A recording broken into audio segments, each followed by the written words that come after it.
ఇక ఎన్నికల సందర్భంగా మునుగోడులో రాజగోపాల్ రెడ్డి గారు ఓడిపోవటానికి ఆయన ఫోన్ ట్యాప్ చేసి ఆయన ఎక్కడెక్కడి నుంచి డబ్బులు తెప్పిస్తున్నాడో తెలుసుకొని వాటిని చేశారు.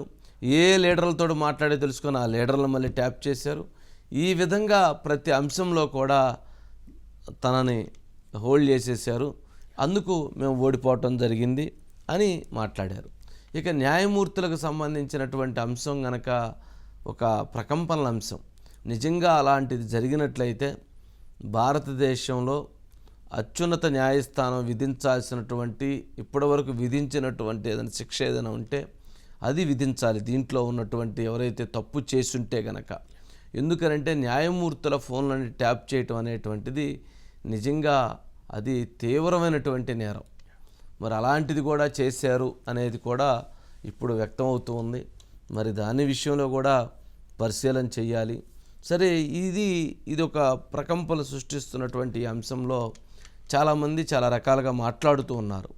సరే, ఇందులో ఏది వాస్తవమా ఏది అవాస్తవమా అనేది పూర్తి స్థాయిలో దర్యాప్తు జరగాలి.